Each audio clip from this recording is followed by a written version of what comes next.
지금 일곱 나팔에 대해서 살펴보고 있습니다. 그래서 지난주까지는 여섯 번째 나팔에 대해서 우리가 살펴보았죠. 그리고 순서상으로 의하면 여섯 번째 나팔이 나왔기 때문에 그 다음에 바로 이제 일곱 번째 나팔이 나와야 되는데 10장 그리고 일곱 번째 나팔은 본격적으로 이제 11장 15절에 나오고요. 그 10장부터 이제 11장 14절까지는 삽입구에 해당하는 그러한 부분입니다. 우리가 이 앞서 일곱 인을 살펴볼 때도 그랬죠. 여섯 번째 인을 떼고 나서 일곱 번째 인 넘어가기 전에 이 삽입구가 있었어요. 그 삽입구의 의미는 뭐였냐면 이제 일곱 인을 통해서 이제 어떤 세상에 내려지는 심판에 대해서 계속 기록을 하다 보니까 어때요? 물론 이 심판이 하나님의 자녀들, 이마에 인침받은 사람들에게는 해당이 없는 사항이라 할지라도 이 세상을 향한 심판에 대해서 계속 이야기를 하다 보면 두려운 마음이 들죠. 그렇기 때문에 이 일곱인에 대한 것을 나눌 때는 여섯 번째 인을 떼고 일곱 번째 인을 떼기 일곱 번째 인으로 넘어가기 전에 그 삽입구에 해당하는 그 부분은 이 두려워하고 있는 성도들에게 위로를 주기 위해서 삽입구가 들어가 있는 그런 모습을 우리가 살펴보았습니다. 근데 일곱 나팔에 대해서는 여섯 번째 나팔을 불고 일곱 번째 나팔을 가기 전에 이 삽입구의 기능은 위로의 측면이라기보다는 일곱 나팔도 이제 마지막 때에 부어지는 하나님의 심판에 대해서 기록을 하고 있는데 이 하나님의 심판이 부어지는 마지막 때에 우리 그리스도인들, 하나님의 자녀들이 어떠한 사명을 가지고 살아야 되는가. 그러니까 앞에 일곱인에 대한 부분, 그러니까 여섯 번째 인을 떼고 난 다음에 들어가 있는 삽입 구절은 그리스도인들을 위로하기 위해서 삽입된 구절이라면 이 여섯 번째 나팔을 불고 나서 일곱 번째 나팔로 넘어가기 전에 삽입된 이 구절은 이 마지막 때 그리스도인들이 어떠한 사명을 가지고 살아야 되는가라는 그런 의미를 가지고 있는 삽입구절이다라고 생각하시면서 보시면 되겠습니다. 그러한 흐름을 머리에 염두를 해두시고 우리 10장 1절부터 같이 한번 읽겠습니다. 10장 1절, 2절 같이 한번 읽겠습니다. 시작! 내가 또 보니 힘센 다른 천사가 구름을 입고 하늘에서 내려오는데 그 머리 위에 무지개가 있고 그 얼굴은 해 같고 그 발은 불기둥 같으며 그 손에는 표노인 작은 두루마리를 들고 그 오른발은 바다를 밟고 왼발은 땅을 밟고 그랬죠. 여기 10장에 보니까 무엇이 등장합니까? 힘센 천사가 등장을 하죠. 근데 힘센 천사는 어때요? 구름을 입고 하늘에서 내려왔는데 그 머리 위에 무지개가 있다라고 기록이 되어져 있습니다. 그리고 그 얼굴은 해 같고 그 발은 불기둥 같다 그랬죠. 누구를 상징합니까? 예수 그리스도를 상징합니다. 그러니까 천사의 모습으로 오신 예수 그리스도의 모습을 상징한다 이렇게 볼 수가 있죠. 근데 뭐 여러 가지 묘사가 있지만 무지개라는 단어가 있죠. 여러분 무지개를 생각하면 무지개를 보면 어떠한 생각이 드십니까? 요즘은 무지개가 이제 동성애자들의 어떤 트레이드마크처럼 사용이 되다 보니까 무지개가 사실은 좋은 의미잖아요. 노아의 홍수가 끝나고 나서 하나님의 언약을 상징하는 굉장히 좋은 의미의 그 표식인데 동성애자들이 이거를 사용하다 보니까 약간 이제 좀 거부감을 가지고 있는 그러한 거부감이 드는 그런 마음들이 있지만 무지개는 그렇지 않습니다. 무지개는 금방 얘기했던 것처럼 하나님의 언약의 상징이고요. 그래서 성경에 무지개가 나오면 노아의 홍수하고 연관이 되어지고 그 노아의 홍수로 인한 하나님의 심판하고 연관이 되어지고 또 심판 이후에 하나님의 언약하고 연관이 되어지는 거기 때문에 굉장히 좋은 의미로 우리가 생각할 수 있죠. 그리고 무지개에 대한 여러 가지 해석들이 있는데 그 중에 하나 어떤 해석이 있냐면 무지개가 이렇게 휘어져 있잖아요. 휘어져 있는 게 꼭 어떤 모양 같습니까? 우리가 이제 지난번에 살펴봤던 이 활시와 같은 그런 모양을 하고 있죠. 근데 그 활의 방향이 어디를 향하고 있어요? 땅을 향하고 있습니까? 하늘을 향하고 있습니까? 하늘을 향하고 있죠.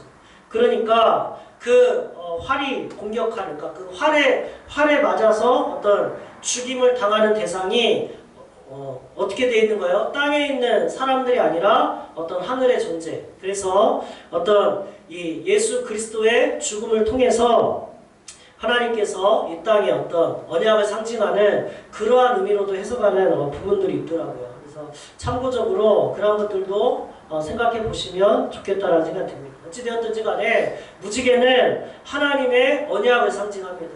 그래서 심판과 어우러진 심판 이후에 나타난 하나님의 언약, 그러니까 예수 그리스도의 죽음을 통해서 인류를 구원하시고자 하는 하나님의 언약을 상징하는 그러한 모습을 가지고 천사가 내려왔다라는 것을 우리가 볼 수 있죠. 근데 그 천사가 2절에 보니까 어떻게 해요? 그 손에는 작은 두루마리를 들고 있어요. 두루마리는 우리가 요한계시록 살펴보면서 몇 번 나왔죠. 그래서 하늘 보좌에 오른손이 나왔는데 그 보좌에 두루마리가 있었고 그 두루마리 안과 밖에 수많은 내용들이 기록이 되어져 있는데 그 두루마리가 7인으로 봉해져 있었다라는 것을 우리가 살펴보았습니다. 그 7인으로 봉해져 있는 두루마리를 누가 취했어요? 바로 예수 그리스도가 그 두루마리를 취했다라는 것을 우리가 알 수 있죠. 그래서 그 두루마리는 누구에게 있냐면 지금 예수 그리스도에게 있습니다. 그래서 10장 2절에도 보면 그 손에는 표노인 작은 두루마리를 들고 그랬죠. 근데 앞에 나와 있는 두루마리하고 차이점이 있다면 그 앞에 나와 있는 두루마리는 어땠어요? 7인으로 봉해져 있었죠. 그러나 이 10장 2절에 나와 있는 두루마리는 어때요? 예수 그리스도의 손에 두루마리가 놓여 있는데 그 두루마리는 어때요? 7인으로 봉해져 있는 게 아니라 펼쳐져 있죠. 펴져 있습니다. 근데 우리가 살펴보았지만 에스겔 2장을 통해 살펴보았지만 이 두루마리에는 어떤 내용이 기록되어 있어요? 재난과 애곡과 심판에 대한 내용들이 펼쳐져 있는 것을 볼 수가 있죠. 그러니까 이미 7인을 떼면서 그것들이 다 펼쳐지고 실행되었기 때문에 예수 그리스도의 손에 이 작은 두루마리가 쥐어져 있는데 이 두루마리가 펼쳐져 있다라는 것을 우리가 볼 수 있습니다. 두루마리는 무엇을 상징합니까? 하나님의 말씀이죠. 하나님의 말씀이 예수 그리스도의 오른손에 붙들려 있고 그것으로 인하여서 마지막 때에 하나님의 심판이 임한다라는 것을 보여주고 있습니다. 그리고 어때요? 오른발은 바다를 밟고 왼발은 땅을 밟고 있다라고 기록이 되어 있죠. 이 밟는다라는 것은 뭐냐면 간단하게 얘기하면 통치의 개념입니다. 다스림의 개념이죠. 그러니까 온 땅과 온 바다와 온 땅을 다스리고 계시는 분이 누구예요? 예수 그리스도다라는 걸 알 수 있죠. 근데 그 예수 그리스도가 무엇을 통해서 온 바다와 온 땅을 통치하고 다스리고 계십니까? 말씀으로. 하나님의 말씀으로 온 땅과 온 바다를 다스리고 있다라는 것을 볼 수가 있습니다. 그러한 그림이고요. 우리 3절과 4절 같이 한번 읽겠습니다. 시작. 사자가 부르짖는 것 같이 큰 소리로 외치니 그가 외칠 때에 7 우레가 그 소리를 내어 말하더라. 7 우레가 말을 할 때에 내가 기록하려고 하다가 곧 들으니 하늘에서 소리가 나서 말하기를 7 우레가 말한 것을 인봉하고 기록하지 말라 하더라 그랬죠. 네.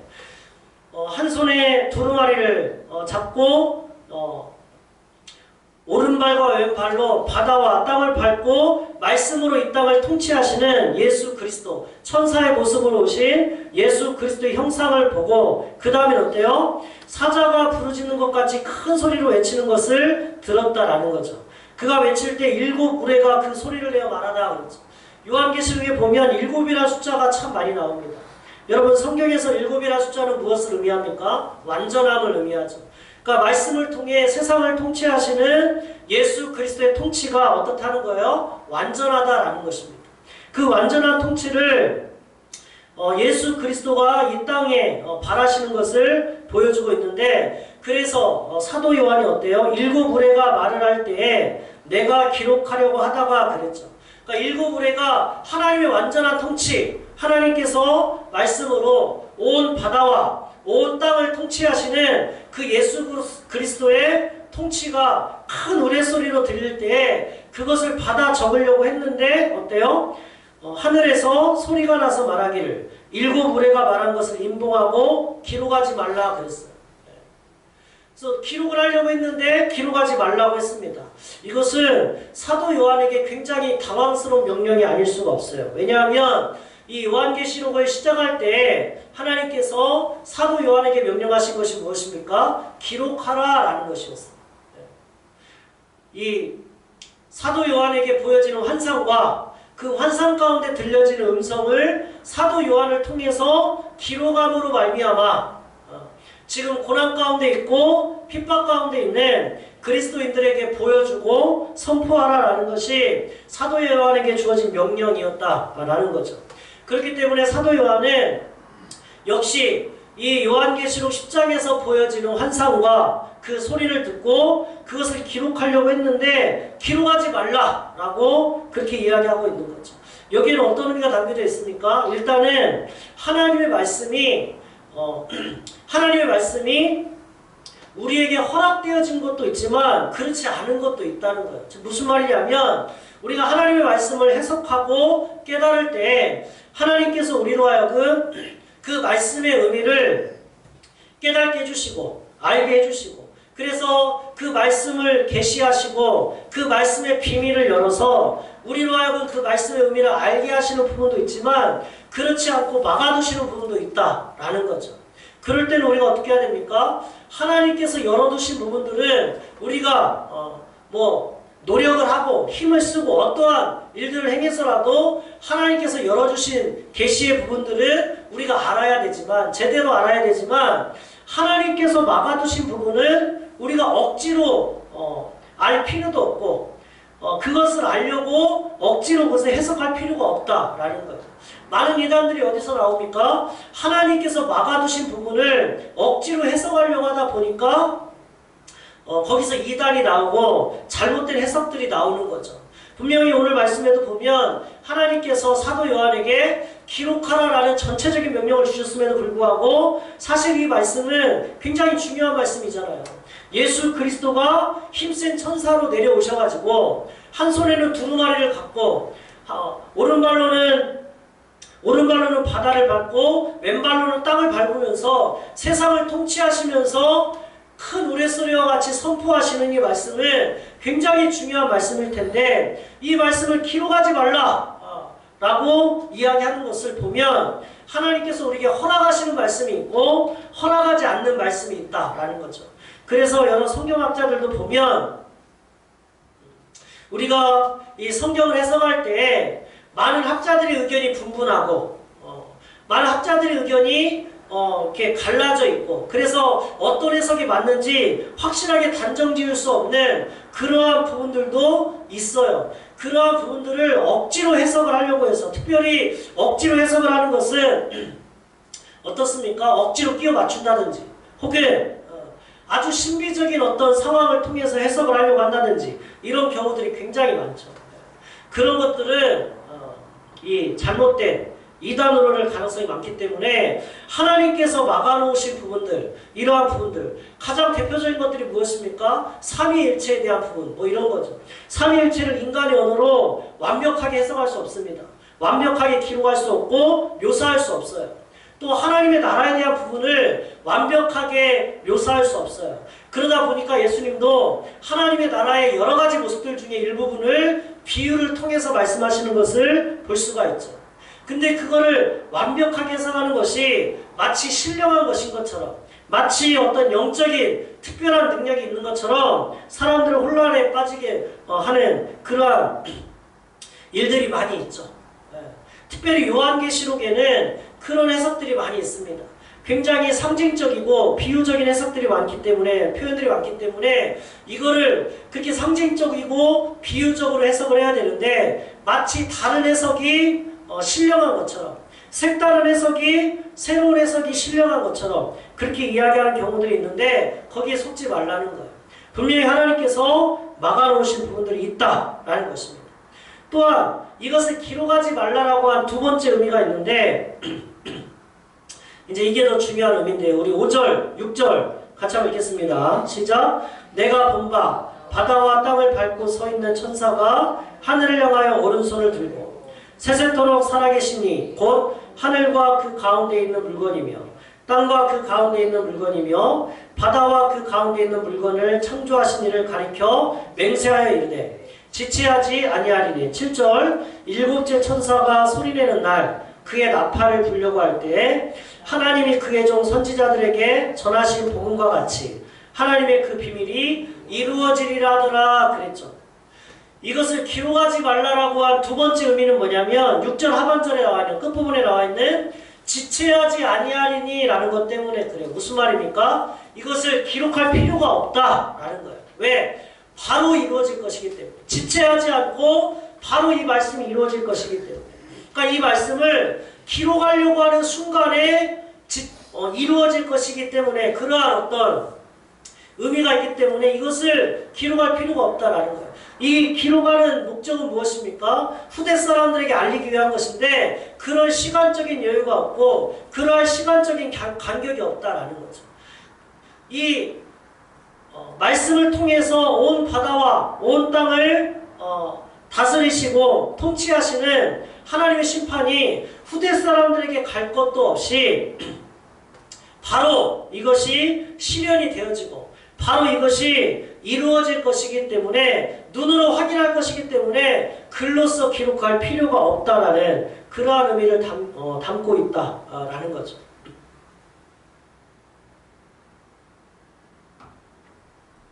그러면서 하나님의 말씀의 중요한 특징 하나를 우리에게 보여주고 있는데 그것은 무엇입니까? 지체되지 아니하고 반드시 속히 이루어질 것이다 라는 그러한 말씀의 기능과 의미를 우리에게 보여주고 있는 거죠.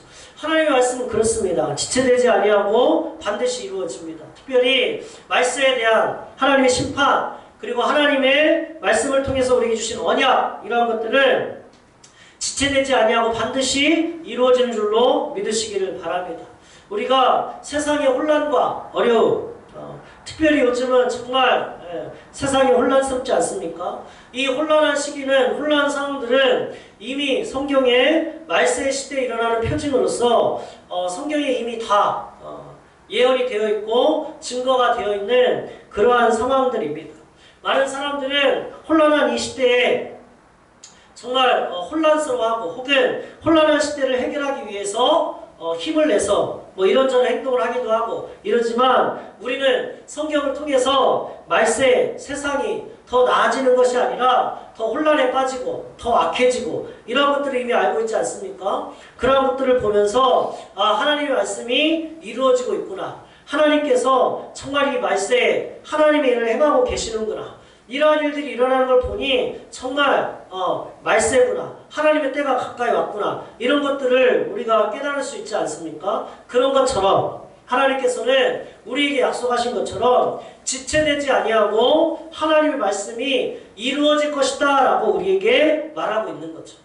그래서 서두에 얘기를 했지만 이러한 말세의 때 이러한 말세에 하나님의 심판이 이루어지고 있는 이러한 때에 우리 그리스도인들이 감당해야 될 사명이 무엇이고 우리 그리스도인들은 어떠한 태도를 가지고 이 땅에서 살아가야 되는가라는 구체적인 부분이 이제 8절부터 나와 있습니다. 물론 10장 전체에 이제 그런 분위기가 쭉 깔려 있지만 일단 중요한 건 뭐냐면 이 말세에 우리가 가져야 되는 가장 중요한 믿음 가운데 하나가 뭐냐면 하나님이 통치하고 계신다라는 믿음이에요. 우리가 앞에 살펴봤던 것처럼 예수 그리스도가 이 손에 두루마리를 들고 한 발은 바다를 밟고 한 발은 땅을 밟고 있는 것처럼 예수 그리스도가 마지막 때 말씀으로 온 바다와 온 땅을 통치하고 계신다라는 그 믿음이 아주 중요합니다.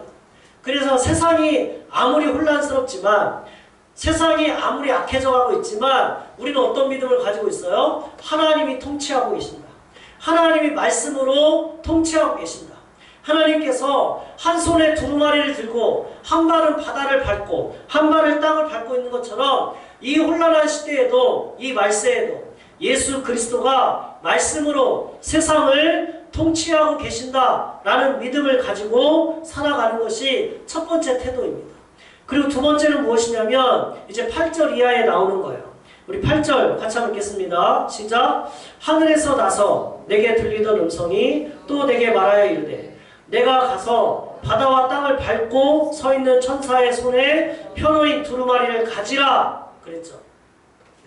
두 번째 태도는 뭐예요? 두루마리를 가지는 거예요. 지금 두루마리가 누구에게 들려 있어요? 예수 그리스도에게 들려 있습니다. 천사에게 들려 있어요.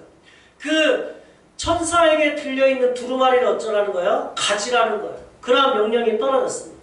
이 말세에 우리가 이 가져야 되는 태도는 뭐예요? 말씀을 가지는 것입니다. 말씀을 가져야 돼요. 말씀을 취해야 돼요. 예수 그리스도께서 말씀을 가지고 온 바다와 온 땅을 통치하고 계시는데 그 말씀을 천사가 취하라 라고 이야기를 하고 있는 거죠. 우리 9절 같이 한번 읽겠습니다. 시작. 내가 천사에게 나아가 작은 두루마리를 달라 한즉 천사가 이르되 갖다 먹어버리라. 내 배에는 쓰나 내 입에는 꿀같이 달리라거늘 그랬죠. 천사의 음성이 나서 하늘에서 어떤 음성이 났어요? 천사가 가지고 있는 두루마리를 가지라 그러한 명령이 떨어졌어요. 그래서 사도 요한이 어떻게 해요? 그 명령에 따라 두루마리를 주십시오 라고 요구를 했는데 이 두루마리를 가지라 라는 표현보다 더 강한 표현이 나왔죠. 그건 뭐예요? 그 천사가 뭐라고 얘기했냐면 그냥 취하는 정도가 아니라 어떻게 하라? 갖다 먹어버리라 라고 이야기를 했어요. 그러니까 여러분 이 취하는 것, 그러니까 말씀을 두루마리를 가지는 것과 갖다 먹어버리는 것은 약간 그 표현에서도 강도 차이가 좀 나죠. 그리고 말씀을 이 가지는 것, 취하는 것과 갖다 먹어버리는 것은 많이 다르죠. 말씀을 취하는 것은 무엇입니까? 말 그대로 말씀을 가지는 거예요. 내 품에 안는 것입니다. 그러나 갖다 먹어버리는 거예요. 내 몸 안에 집어넣는 거예요. 그럼 갖다 먹어버리라는 건 뭐예요? 이걸 완전히 몸에다가 먹어가지고 소화를 시켜서 그 소화된 힘을 가지고 살아내는 것을 의미하는 거죠. 그러니까 마지막 때를 살아가는 우리 그리스도인들의 중요한 태도가 무엇입니까? 말씀을 갖다 먹어버리는 것입니다. 첫째는 예수 그리스도가 말씀으로 세상을 통치하고 계신다라는 믿음을 가지고 살아가는 것이고 그것으로 끝나는 것이 아니라 그 말씀을 그냥 취하고 들고 다니는 것으로 만족하지 않고 그 말씀을 그냥 읽는 것으로 만족하지 않고 말씀을 어떻게 해요? 먹어버리는 거예요. 갖다가 먹어버리는 거예요. 여러분 우리가 무엇인가를 먹는다라는 것은 무엇입니까? 그것을 먹음으로 인해서 내 몸 안에서 그게 소화가 돼가지고 그 힘으로 살아가는 것, 그게 먹어버리는 거죠. 성경을 그렇게 하라는 거예요. 그러니까 성경을 아예 갖다가 먹어버림으로 인해서 그 성경이 우리 안에 완전히 소화가 돼서 완전히 체화가 돼가지고 그러니까 머리로만 성경을 아는 게 아니라 지식적으로만 성경을 아는 게 아니라 온 몸으로 그 성경이 들어와서 그게 소화가 되고 그 힘으로 어떻게 해요? 삶이 나가는. 여러분 우리가 삶을 살아갈 때에 이거 굳이 설명을 안 해도 되긴 하지만 우리가 먹지 않으면 살아갈 힘이 생기지 않죠. 우리가 살아갈 힘이 생기는 것 그리고 좀 더 뭐라 그럴까요? 좀 더 정확하게 표현을 하면 우리가 자연스럽게 살아갈 수 있는 이유는 우리가 음식을 먹었기 때문이에요. 그리고 그 음식을 통해서 영양분을 공급받고 힘이 생겼기 때문에 자연스럽게 일어나게 되고 걷게 되고 어떤 힘을 써서 일을 하게 되고 그런 거 아닙니까? 갖다 먹어버리라는 것은 그런 의미가 있어요. 그러니까 성경을 갖다 먹어버리라는 것은 성경이 우리 몸 안에 들어와가지고 완전히 체화가 돼서 그 힘이 우리를 살아가게 하는 것입니다. 그 힘으로 인하여 자연스럽게 우리가 성경에서 나온, 그러니까 성경을 소화시킨 힘으로 자연스럽게 우리의 삶이 이루어지는 걸 의미해요. 그게 갖다 먹어버리는 것입니다.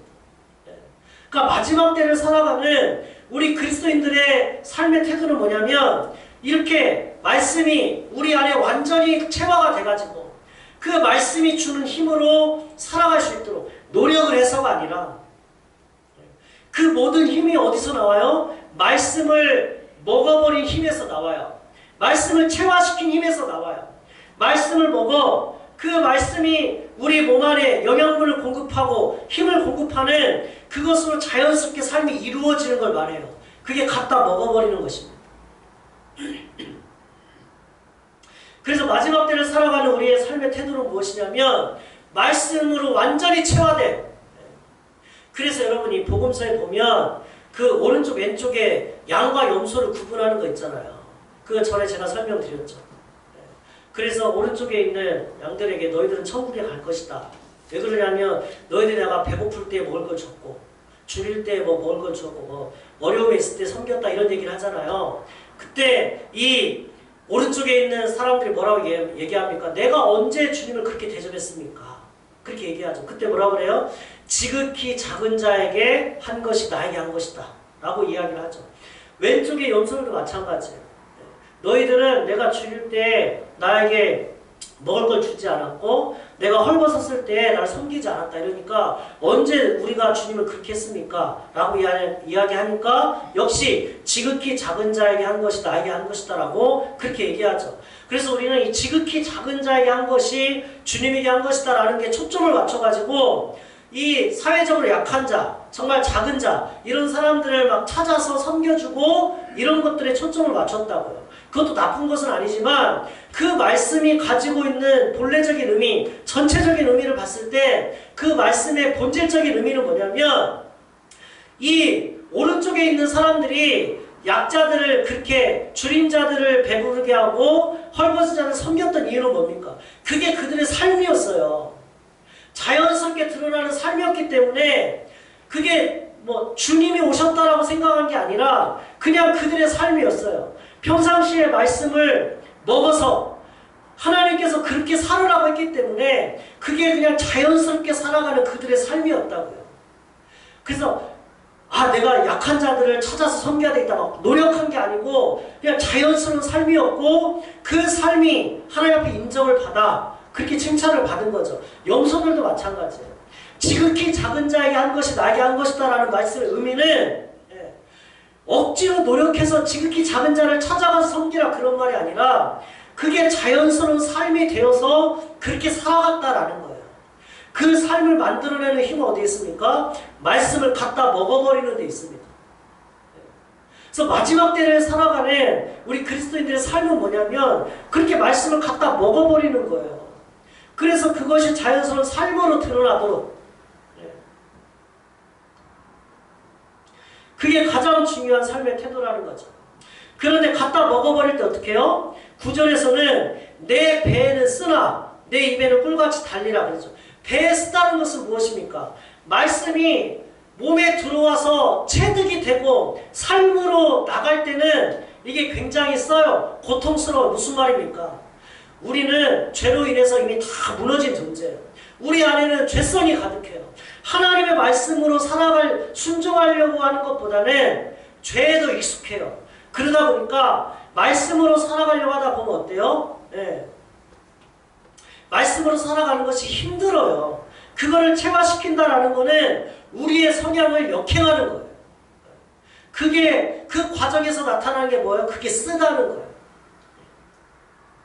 그래서 배에서 그 말씀을 내 삶으로 드러내려고 할 때는 써요. 고통스러워요. 그러나 그것을 해야 된다는 거예요. 내 입에는 꿀같이 달리라 했죠. 우리 10절 같이 한번 10절도 다시 읽겠습니다.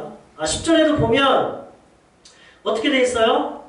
내가 천사의 손에서 잡은 두루마리를 갖다 먹어버리니 내 입에는 꿀같이 타나 먹은 후에 내 배에서는 쓰게 되더라고요. 말씀이 그대로 성취가 됐죠. 그래서 사도 요한이 이 말씀대로 순종해서 그 두루마리를 갖다가 먹어버렸더니 어떻게 해요? 말씀하신 대로 입에는 꿀같이 달았지만 먹은 후에는 배에서 쓰게 돼서 무슨 말입니까? 말씀을 깨달을 때는 참 좋아요. 말씀을 깨달을 때는 아주 좋고 기쁘고 그런데 이 말씀대로 살려고 하다 보니까 말씀이 자연스럽게 말씀에 순종해서 한두 번 순종하는 거는 힘을 쓰고 용을 써서 물론 그것도 힘들지만 그렇게 할 수 있죠. 그러나 이것이 체화가 되고 삶이 되려면 어떻게 해요? 연속성이 있어야 돼요. 꾸준하게 그 말씀에 순종하기 위해서 날마다 자기를 쳐서 복종하는 그러한 일들이 있어야 돼요. 그러니까 쓴 거죠. 근데 여러분 여기 재밌는 표현이 있어요. 9절에 보면 9절에서는 뭐라고 얘기했어요? 9절에서 천사가 얘기할 때는 갖다 먹어버리라. 내 배에는 쓰라, 내 입에는 꿀같이 달리라 했고, 10절에서는 사도 요한이 얘기할 때 갖다 먹었더니 내 입에는 꿀같이 달지만 내 배에는 쓰다 그랬어요. 그러니까 천사가 얘기할 때는 내 배에는 쓰다는 것이 먼저 나왔고 내 입에는 달다는 것이 뒤에 나왔어요. 사도 요한이 얘기할 때는 내 입에는 단 것이 먼저 나왔고 내 배에서는 쓰다는 것이 뒤에 나왔어요. 이게 물론 이제 어떤 흐름상의 그러한 의미가 있지만 천사가 강조한 건 무엇입니까? 천사가 누구예요? 그리스도죠.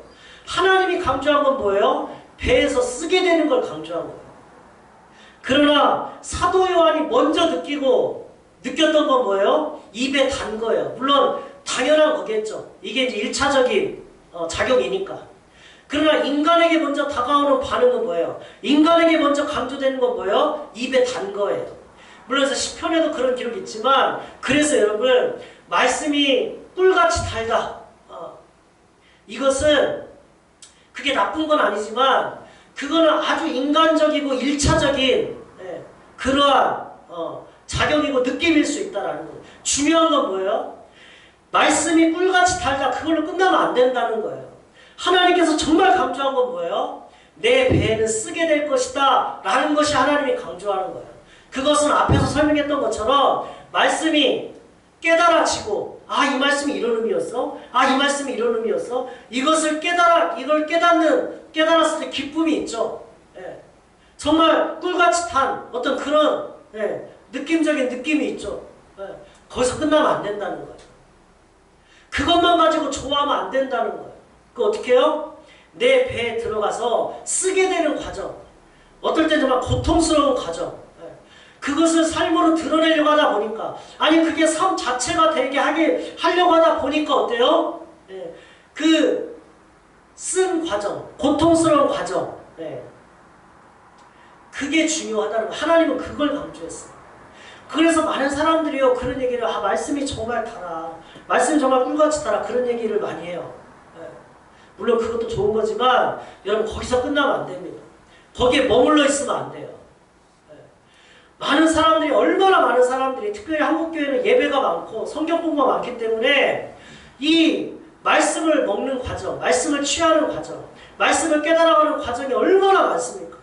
그러나 한국 사회는 변하지 않아요. 오히려 이미지가 실추되고 이 혼란한 시대에 뭔가 기준이 되지 못하는 그러한 모습을 보여주고 있죠. 그 왜 그렇습니까?